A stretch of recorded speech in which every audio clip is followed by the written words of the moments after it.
So, hello everyone. My name is Abah Joseph. I'm a software engineer with over 15 years of experience. I've been working for Decagon. Decagon is a software engineering institute and also the largest tech talent provider in Africa with an office in Lagos and Austin, Texas. So, we're discussing identifying opportunities for talent acquisition and retention in hybrid work model. What is important here is how do we identify some opportunities in this new way of working? The style of working now, which is a hybrid work model, it is what most engineers prefer, according to this survey by McKinsey, that 52% of US workers want to work, prefer the hybrid work model. So, if this is a given, if this is what people want, for tech leaders, what are the opportunities in for us? How can we take advantage of some of these things to achieve our goals? And of course, I know I can go ahead and list a bunch of things, but I just want to focus on one of the opportunity that I think is very important to our whole process of acquiring talent, which is something I call hire fast and far. What hire fast and far means is if you look at the old way of hiring talents, we are restricted to our physical area. So if I have an office in Austin, for instance, you want to hire people that stay maybe very close to your office or the people that are willing to move. But with this new model, you are no longer restricted to that physical location, but you can go far. You can go beyond your border. You can go almost anywhere in the world to hire anybody. And the volume, you also have you have access to volume. So the more numbers you have, the higher your chance of finding the right person. So that is the fast part of it. So when you have a lot of numbers, you can easily, probably find the right person more quickly than playing in your local domain. So when you have the person, when you have hired the talent, what next?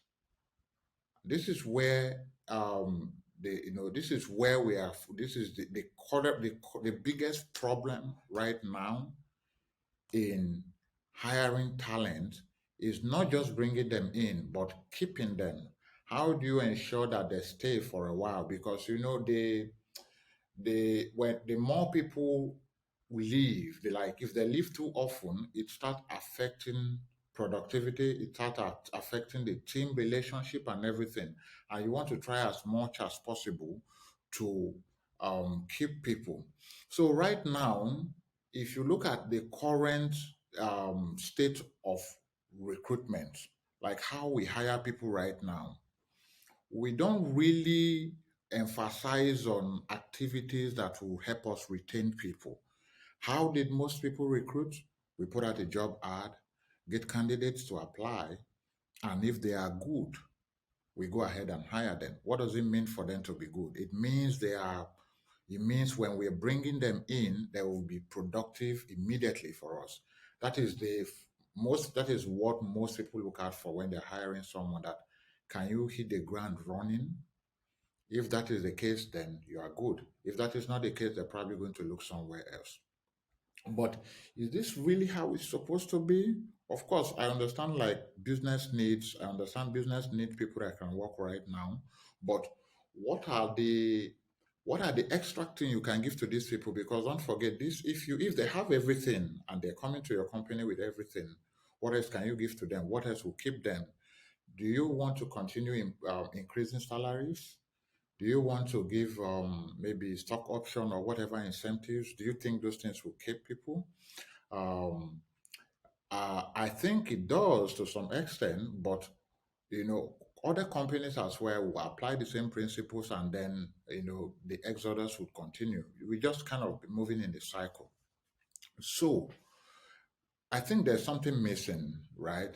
The thing that is missing is in the recruitment, right? Let's say we have put out a test for two people to take the test, and one is say 3 years of experience, and another person 10 years of experience, and the person with 3 years of experience perform almost as the person with 10 years of experience, who would you hire, right? But trust me, I think most companies will still go ahead and hire the person with 10 years of experience. But for us at Decagon, based on the data that we have from most of our recruitment, we discover that candidates with high potentials are, number one, easier to hire and also tend to stay longer than the candidate that have everything when they are joining your company. What does that really mean?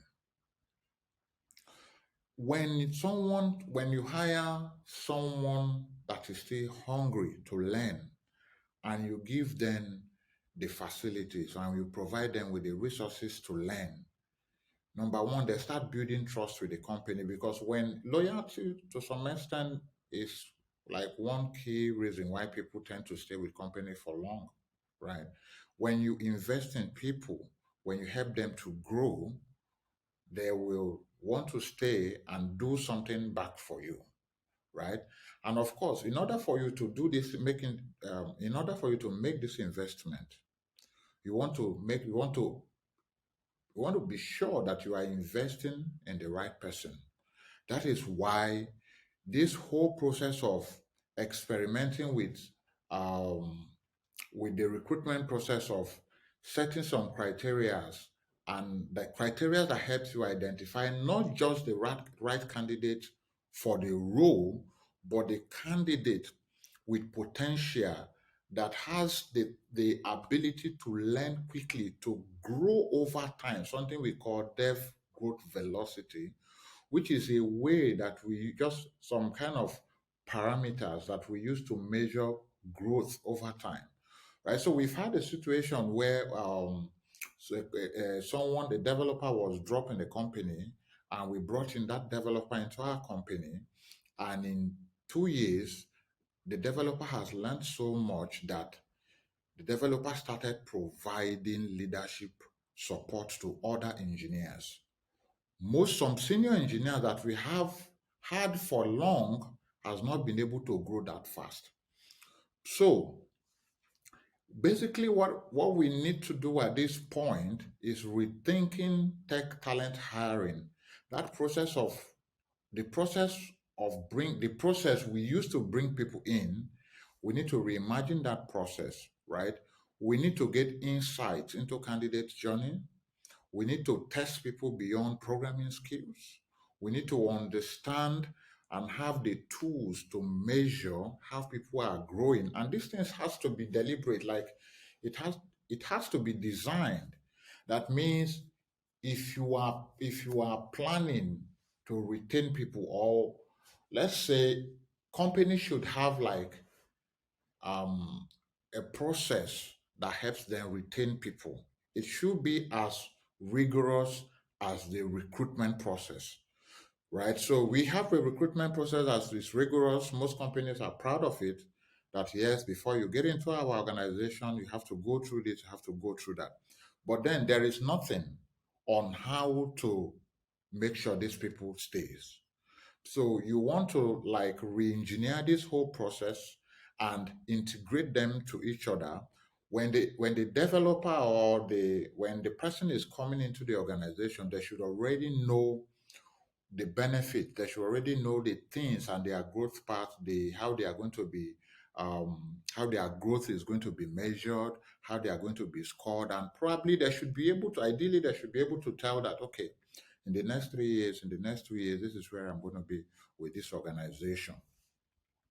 So this is what I have to share right now. So just a quick recap is I talked about the importance of sourcing candidate not just for the immediate needs, but also for the long term by screening those candidates beyond their technical skills. That means we have to look out more for people that are willing to learn, willing to grow quickly. And interestingly, one of the talk that I listened to on this show, the speaker mentioned something about giving some candidates something unusual to go and try to learn them in 3 days or 1 week and come back with something, and you'll be surprised how most people turn out, right? So for me, it was like really big, because I think it's a very nice way to test who is willing and who will be committed in the organization by pushing people out of their comfort zone, giving them things to do, things that they're not used to, and see how much they dedicate to it. So thank you so much. My name is Abah Joseph. Bye for now.